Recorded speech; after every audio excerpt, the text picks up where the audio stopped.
कथम विद्यामहम योगिन त्वाम सदा परिचिंतयन्। हे योगिन, मैं कैसे आपको जानूं और किस प्रकार से आपका मैं सदा चिंतन करूं, और केश केश भावेषु, किन किन रूपों में आप मेरे द्वारा चिंते हैं, इन किन किन रूपों में मैं आपका ध्यान करूं।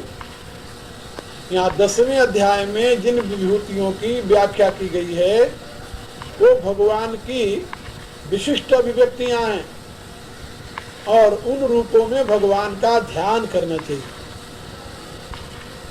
भगवान के ध्यान के लिए वो प्रार्थना कर रहा है, और संक्षेप में नहीं, विस्तरेण आत्मनो योगम विभूतिम च जनार्दनम। आत्मनः योगम और विभूतिम, दो बातें बताई है। विस्तरेण आत्मनः योगम विभूतिम च जनार्दन। हे जनार्दन, आप विस्तार के साथ अपने आत्मयोग को और विभूति को, यहाँ च जो है वो और के अर्थ में है,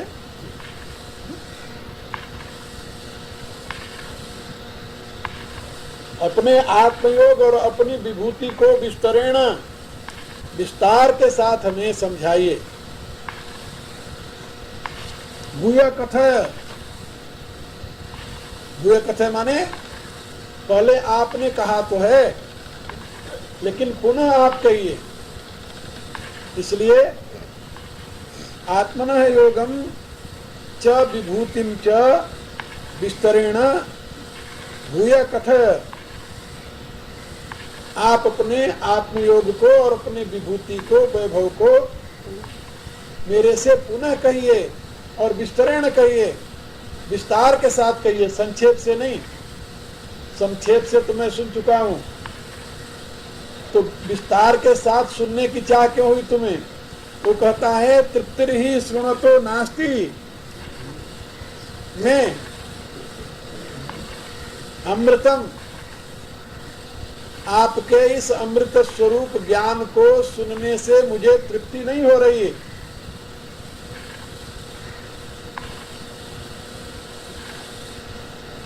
आपके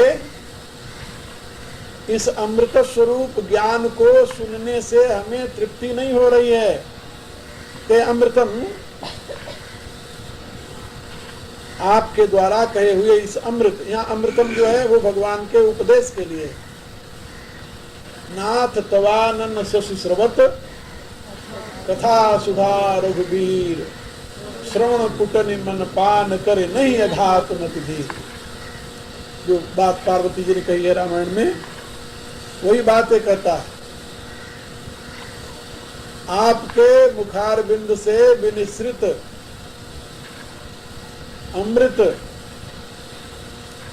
मैं उपदेश को सुनते सुनते मेरा हृदय तृप्त नहीं हो रहा, अघा नहीं रहा।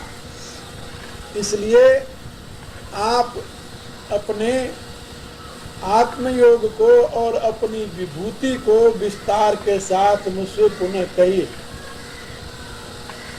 ये प्रार्थना है उसकी। यहाँ पर दो बातें वो जानना चाहता है, योग और विभूति। तो विभूति की व्याख्या तो अभी करेंगे भगवान। हंतते कथयिष्यामि दिव्यात्मभूते। और योग कहाँ बताएंगे? 11वें अध्याय में, पश्चिम योग में ईश्वर। इसी में बीज डाल दिया है वो दोनों का, योग और विभूति दोनों को जानने के लिए। तो यहाँ पर भगवान से उसने प्रार्थना की है कि हे प्रभु, आप अपने योग को और अपनी विभूति को, योगम ऐश्वर्यम, योग कहते हैं ऐश्वर्य को, और विभूति कहते हैं विशिष्टाभिव्यक्ति, स्पेशल मैनिफेस्टेशन। तो भगवान का वैभव ऐश्वर्य क्या है और भगवान की विशिष्टाभिव्यक्ति क्या है, ये दोनों जानने के लिए वो प्रार्थना कर रहा है। भगवान में अनन्य आस्था तब होती है जब ये जीव अथवा भक्त भगवान के ऐश्वर्य को जान ले और भगवान की विशिष्टाभिव्यक्ति को जान ले।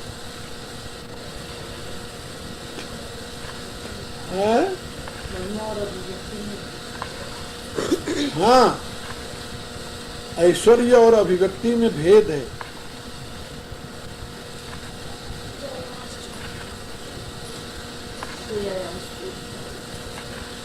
ऐश्वर्य जो है महिमा नहीं, यहाँ पर ऐश्वर्य है योगम ऐश्वर्यम। ऐश्वर्य तो अनंत है प्रभु का,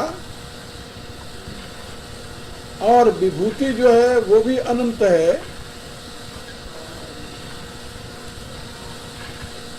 आपकी सामर्थ्य और आपकी विशिष्टाभिव्यक्ति, तो भगवान कोई एक रूप में तो प्रकट नहीं ना, इसलिए तो केश केश च भावे सुतहरा, किन किन रूपों में आप चिंते हैं मेरे द्वारा।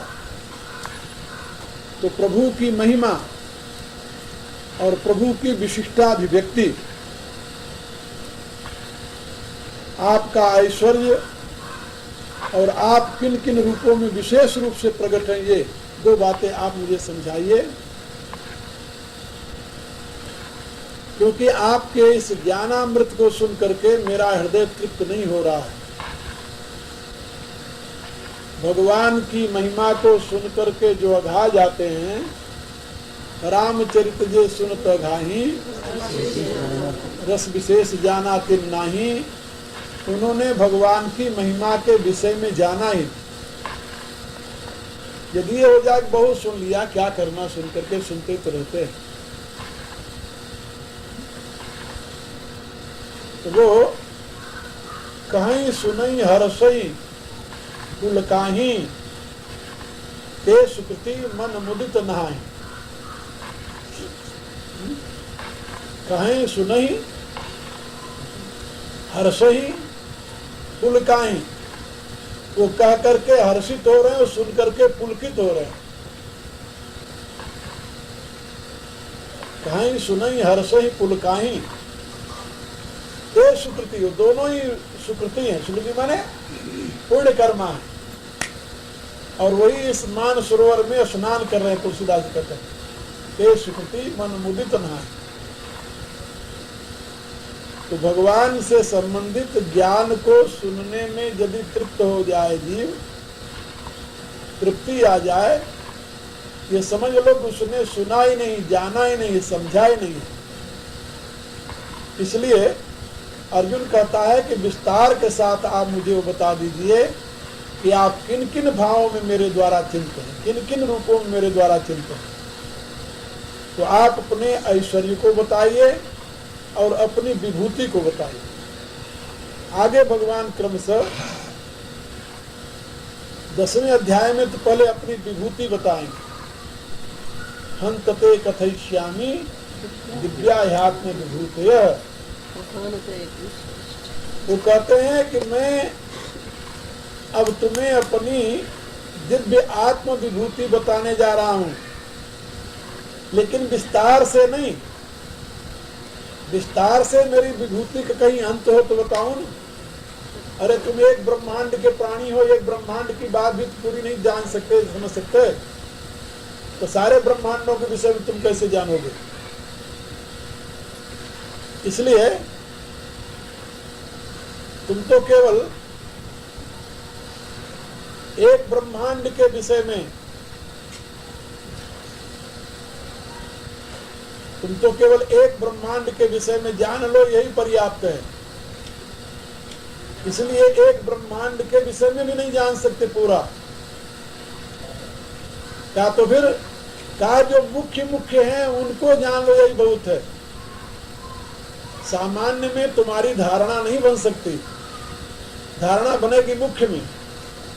इसलिए भगवान आगे समझा रहे हैं कि अर्जुन प्रधान्यतः कुरुश्रेष्ठ, हे कुरुश्रेष्ठ, हे कुरुवंशियों में उत्तम श्रेष्ठ अर्जुन, मैं अब प्रधान्यतः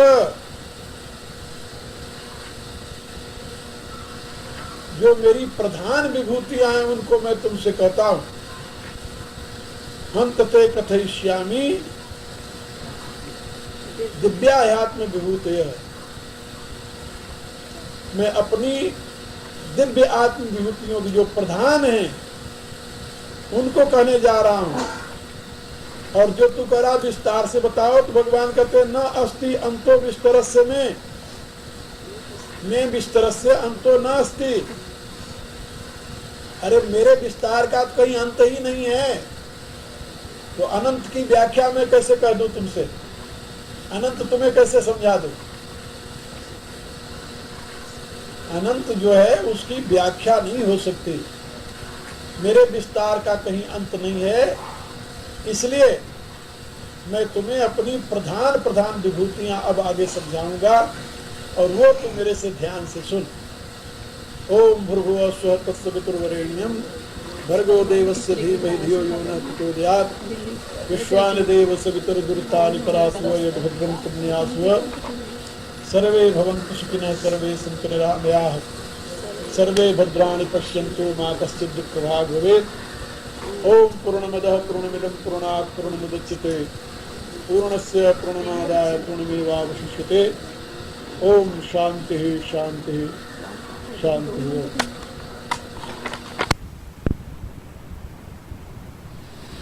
ओम भृगुः स्वः तत्सवितुर्वरेण्यं भर्गो देवस्य धीमहि धियो यो नः प्रचोदयात्। ओम कृष्णाय वासुदेवाय हरे परमात्मने प्रणतक्लेशनाशाय गोविन्दाय नमो नमः। वसुदेवस्तं देवं कंसचाणूरमर्दनं देवकी परमानन्दं कृष्णं वन्दे जगद्गुरुं। नारायणं नमस्कृत्य नरं चैव नरोत्तमं देवीं सरस्वतीं व्यासं ततो जयमुदीरयेत्। ओम ततो जयमुदीरयेत्।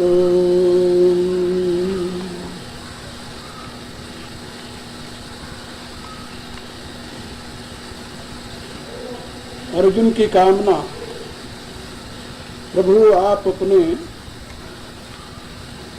विभूति और योग को विस्तार से हमें सुनाओ।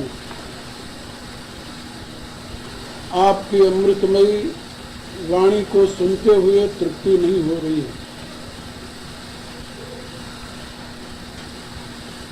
श्रोता की ये स्थिति अपने आप में पात्रता का अवबोधन कराती है।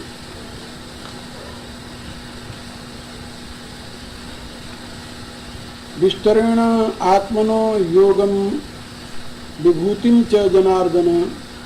हे जनार्दन, हे अपने भक्तों के दुख को, कष्ट को, कर्म समूह को नष्ट करने वाले प्रभु,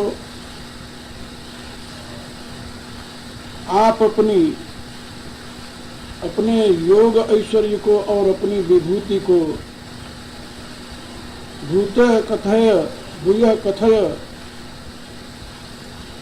दोबारा कहिए, और संक्षेप में नहीं, विस्तरेण विस्तार पूर्वक आप दोबारा कहिए। संक्षेप में तो आप 3 बार बता चुके हैं। इससे पहले भगवान ने अपने योग और विभूति के विषय में 3 बार उसे बताया। 7वें अध्याय में, 9वें अध्याय में और 10वें अध्याय में।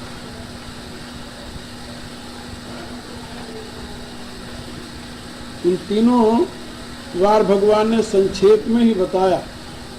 वो कहता संक्षेप में सुनकर के मेरी तृप्ति नहीं हुई, इसलिए मुझे आप विस्तार से समझाइए, क्योंकि श्रृणतो नास्ति में अमृतम तृप्तिर्हि। आपके अमृतमय वचन को सुन करके मुझे तृप्ति नहीं हो रही। श्रोता की इस जिज्ञासा को देखते हुए भगवान अपनी करुणा की वृष्टि प्रारंभ कर देते हैं, लेकिन ये युद्ध का स्थान है, दोनों सेनाएं खड़ी हैं, मध्य में भगवान और अर्जुन का संवाद हो रहा है। ऐसी स्थिति में विस्तार से भगवान अपनी विभूति का वर्णन करें तो शताब्दियां भी बीत जाएंगी तब भी नहीं पूरा होगा। भगवान कहते हैं कि वत्स हंत ते कथयिष्यामि। हंत शब्द जो है अव्यय है, ये हर्ष पूर्वक किसी बात को कहने के लिए प्रयुक्त होता है। इस हंत शब्द में करुणा की अभिव्यक्ति होती है, करुणापूर्ण वात्सल्यपूर्ण भाव की अभिव्यक्ति होती है।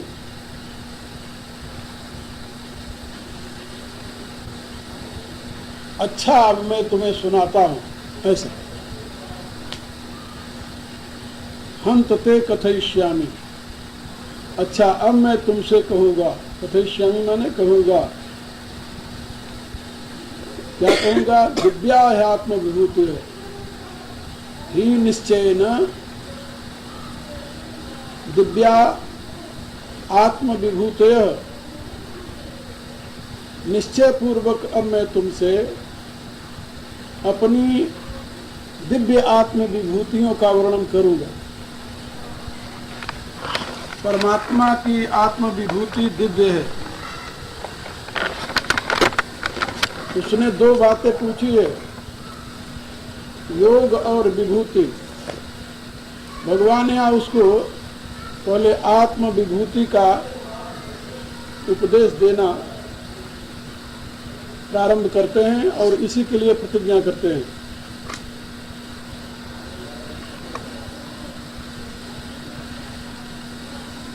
अब मैं तुम्हें अपनी दिव्य आत्म विभूति का वर्णन सुनाऊंगा। अब तुम्हारे लिए मैं अपने दिव्य आत्म विभूति का कथन करूंगा प्रसन्नता के साथ। द्रवित होकर भगवान कह रहे हैं, लेकिन एक बात और कह रहे हैं साथ में, प्रधान्यतः कुरुश्रेष्ठ। तुम्हें आत्म विभूति का विवरण क्यों सुनाने जा रहा हूं जानते हो? कि तुम मेरे जो परम भागवत महाराजा कुरु थे उनके वंश में तू श्रेष्ठ है। महाराजा कुरु परम भागवत थे, जिसके नाम पर एक कुरुक्षेत्र बना है। परमात्मा के अनन्य चरणानुरागी थे।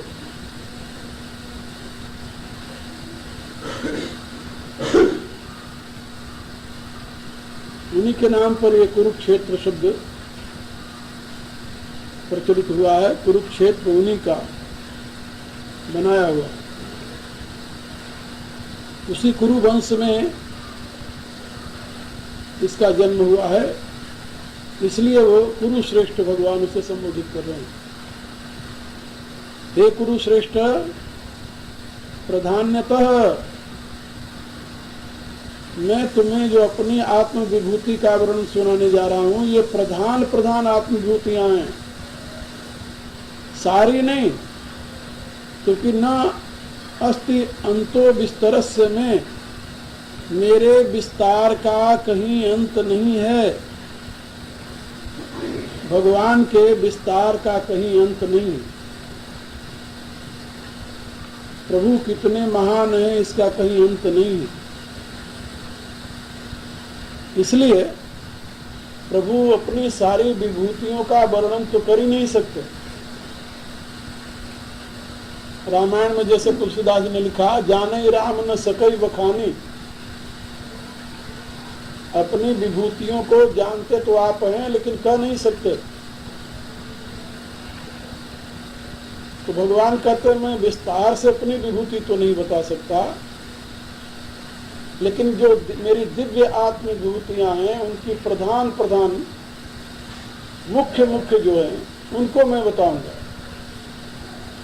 जैसे सभी ऋषि आत्म विभूति हैं भगवान की, लेकिन उसमें महर्षि नाम जो भृगु हम, उनमें से एक का नाम ले लिया। सभी मुनि भगवान की विभूति हैं, लेकिन मुनि नाम अप्यहम व्यासो, बाकी मुनि उनकी विभूति नहीं है। क्या होते हैं? क्योंकि बुद्धि बुद्धिमता अस्मि तेजस तेजस्वी नाम। जहाँ तेज है, जहाँ बुद्धि है, वही विभूति है। तो ऋषि कहते वही उन्हें है जो बुद्धिमान है, जो तेजवान है। वहाँ तेज भी है, विभूति भी है। अब बलवानों में तो सभी बलवान जितने हुए हैं सभी भगवान की विभूति हैं, लेकिन उसमें सबसे महान बलवान अब तक भारत के इतिहास में जिसके समान कोई बलवान हुआ ही नहीं, उसके विषय में क्या कहते हैं? रामो शस्त्र पितामहम, शस्त्रधारियों में राम मैं हूं। तो यहां पर शस्त्रधारियों में राम, यह किस राम की बात है? कुछ लोग मानते हैं कि ये दाशरथी राम की बात है। बोले नहीं, दाशरथी राम की बात नहीं है। दाशरथी राम विभूति नहीं है, वो तो परमेश्वर हैं। शस्त्र के साथ जिस राम का नाम जुड़ा हो, हाँ, शस्त्र के साथ जिस राम का नाम जुड़ा हो वो कौन है? वो परशुराम है। तो बल में उनके बराबर कौन हो सकता है? अकेला परसा उठा करके उसने 21 बार सारे छत्री खत्म कर दिए, अकेला। किसी सेना की जरूरत नहीं पड़ी उसे। एक तरफ करोड़ों की सेना, एक तरफ अकेला। आप सोचिए, जरा कल्पना कीजिए। परसे से मैं यही परस काठ बल दीने, समर यज्ञ जब कोटिन कीने। वो परसे से लेकर के सारे, एक नहीं 21 बार। तो इसलिए रामो शस्त्रभृतामहम, शस्त्रभृताम माने शस्त्रधारियों में। तो शस्त्रधारियों में तो राम का ही नाम है, वो परशुराम, जिसका शस्त्र के साथ जुड़ा हुआ नाम है परशुराम। इसलिए रामायण में भगवान क्या कहते हैं उनके? नाम मात्र लघु नाम हमारा, मेरा तो छोटा सा नाम राम है, लेकिन परशु सहित बड़ नाम तुम्हारा। आपका तो परशा के सहित नाम परशुराम है, बहुत बड़ा नाम है आपका। सब प्रकार हम तुमसन हारे, क्षमो विप्र अपराध हमारे। तो यहाँ पर भगवान कहते हैं मैं दिव्य आत्म विभूतियों का वर्णन करता हूँ तुमसे। सारी विभूतियों का वर्णन करना बड़ा मुश्किल है। मुश्किल नहीं, असंभव है, क्योंकि न अस्ति अंतो विस्तरस्य में विस्तरस्य अंतो न अस्ति। मेरे विस्तार का कहीं अंत नहीं है। अरे समुद्र के किनारे चले जाओ, उसका ही अंत नहीं दिखाई देता कहीं। सोचो पहले तो इतनी बड़ी छोटी सी मनुष्य की बुद्धि में भगवान की सारी विभूतियां कहां से आ जाएंगी? भगवान अपना विभूति बता भी दे तो कैसे समझ में आएगी बात? इसलिए भगवान कहते हैं कि मैं अपनी दिव्य आत्म विभूति का, और उसमें भी जो प्रधान है, दिव्या आत्म विभूति अप्रधान्यतः, मैं अपने दिव्य आत्म विभूति का वर्णन करने जा रहा हूं तुमसे। उसमें भी प्रधान मुख्य जो आत्म विभूतियां, सारी दिव्य आत्म विभूतियों का नहीं। प्रधानतः कुरुश्रेष्ठ, हे कुरुश्रेष्ठ, न अस्ति विस्तरस्य में विस्तरस्य अंतो न अस्ति। मेरे विस्तार का कहीं अंत नहीं है। इसलिए मैं तुम्हें केवल अपने मुख्य दिव्य विभूतियों का वर्णन सुना रहा हूं। तो भगवान की मुख्य दिव्य विभूति में सर्वप्रथम किसका स्थान है? भगवान क्या कहते हैं? हम आत्मा गुडाकेश, सबसे पहले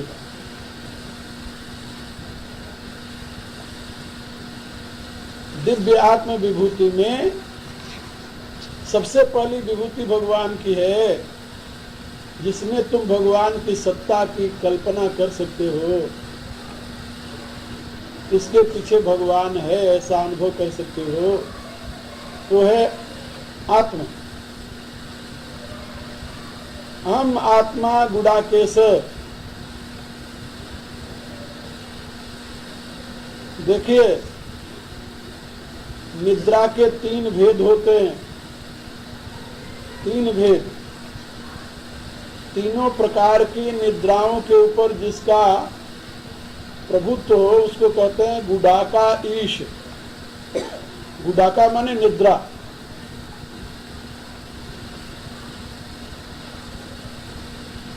तीन प्रकार की निद्रा के जो स्वामी हो उनको कहते हैं गुडाकेश। तो सही में ज्ञान को श्रवण करने का अधिकारी कौन है? गुप्त ज्ञान के श्रवण करने का अधिकारी कौन है? जो गुडाकेश हो। जो गुडाकेश नहीं है वो रहस्यमय दिव्य ज्ञान के श्रवण का अधिकारी नहीं है। भगवान शंकर एक दिन पहुंच गए हिमालय में। नारद, महात्मा नारद हिमालय में पहुंच गए। भगवान शंकर समाधि में बैठे हुए थे और भगवती अपने सहेलियों के साथ वहां पर आनंद मगन थे। महात्मा नारद को देखते ही दौड़ करके आ गई। गुरुदेव हैं। गुरुदेव को प्रणाम किया, ले आई, बैठा दिया, आसन पर बैठा कर चरण धोया उनका। गुरुदेव तो गुरुदेव होते हैं, चाहे किसी के भी हो, चाहे भगवती हो चाहे परमेश्वर हो। चरणों में प्रणाम करके प्रार्थना की, बड़ी कृपा की, गुरुदेव कहाँ से पधारे, कहाँ ऐसे मेरे विचार में हुआ कि मैं चलूं देख लूं, मेरी शिष्या सुखी तो है अब? क्या प्रभु, बिल्कुल बहुत सुखी। कहा पुरानी बातों को अभी ध्यान में तो नहीं रखते शंकर? क्या नहीं प्रभु, ऐसा नहीं, अब कोई पुरानी बातें उनके ध्यान में नहीं है। कहा नहीं, सती स्वरूप में तुम्हें बहुत दुख दिया था, तुम्हें सोचा कि चलो देखा हूं भाई विवाह के पश्चात कुछ परिवर्तन हुआ या वही चल रहा है? बोले नहीं प्रभु नहीं, अब तो कोई दुराव नहीं। कहा कोई छिपाव नहीं? कहा नहीं, होना नहीं चाहिए। तुम्हारी ऐसी समर्पिता के प्रति भी यदि दुराव और छिपाव बना रहे तो फिर तो ये कोई आनंद की बात नहीं हुई ना। पार्वती जी ने बड़े विश्वास से कहा कि नहीं भगवान, अब कोई दुराव नहीं है, अब तो हम एक प्राण दो देह के रूप में रहते हैं और प्रभु मुझे बहुत प्यार करते हैं। कहा फिर तो प्रभु ने तुम्हें अपने सारे रहस्य बता दिए होंगे। कहा हाँ प्रभु, सारे रहस्य बता दिए। कहा तो सारे रहस्य बता दिए, तो एक रहस्य शायद मेरे विचार से नहीं बताया तो। कहा वो क्या प्रभु? कहा देखो भगवान शंकर के गल में मुंडों की माला, और बड़े प्यार से उसे धारण करते हैं। मुंडों की माला बड़े प्यार से उसे धारण करते हैं, और कोई ऐसा व्यक्ति अभी तक नहीं देखा देवताओं में, दानों में, जो किसी के सर की माला अपने गले में पहने। ये मुंड किसके हैं?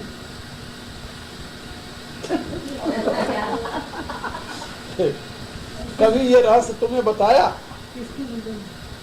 ये किसके मुंड हैं जिसकी माला बनाकर पहन रखा है उन्होंने? कहा भगवान न तो मैंने पूछा न तो बता रहे। कहा तुम्हारे पूछने पर भी नहीं बताएंगे वो। कहा प्रभु आप गुरुदेव हैं? कहा नहीं, मैं तो कह रहा था कि कोई भी पति पत्नी में छुपाव नहीं होना चाहिए, इतना बड़ा ये रहस्य तो छुपा हुआ। तो भगवती ने कहा कि प्रभु कोई नहीं, गुरुदेव मैं आज इस रस को जान करके, हाँ ये रस देखो, तुम मेरी शिष्या हो, कम से कम इतना तो होना चाहिए कि ऋषि जी चले गए। नहीं, रहस्य की बात है। देखो इसके पीछे समझाना चाहते हैं, रहस्य बताना चाहते हैं कि गुरु का काम क्या है कि शिष्य को सारे रहस्य को उद्घाटित कर। अब भगवान शंकर की समाधि खुली, भगवती ने आया, प्रणाम किया और मुंह उधर करके चल पड़ी। रोज आती थी, प्रणाम करती थी, तो बैठती थी, पूछती थी आज क्या हो गया आज क्या हो गया देवी? कुछ नहीं, ठीक है, हम आपकी दासी हैं, दासी रहेंगे, आखिर नारी तो दासी होती है। अरे भाई बात क्या हो गई भगवती, तुम इतना क्यों नाराज हो रही हो? कोई खास बात है? नहीं, खास बात क्या हो सकती है? तो कहा खास बात नहीं है तो तुम नाराज क्यों हो रही? कहा नाराज होकर कोई बातें नहीं प्रभु, आप सर्वज्ञ हैं, सर्वसमर्थ हैं, आपसे हम नाराज होकर जाएंगे कहाँ? हमें कोई दूसरा स्थान कहाँ है? कहा नहीं, कुछ बात है, बात में तुम्हारे जो कुछ है तो वो मामला कुछ अलग लग रहा है। नहीं अलग कुछ नहीं। क्या इधर आओ, मेरे पास बैठो। क्या करेंगे पास बैठ कर? कौन आप अपना रहस्य मुझे बताओगे? अब समझ में आ गई बात। ओफो, तो कहीं तुम्हारे गुरुदेव तो नहीं आए थे? कहा गुरुदेव नहीं आएगा तो आएगा कौन और मेरे जैसे के पास? तब समझ गए। तो बताओ क्या चाहती हो तुम? कहा हम तो कुछ नहीं चाहते, इतने वर्ष हो गए आपके साथ, इतने बीत गए,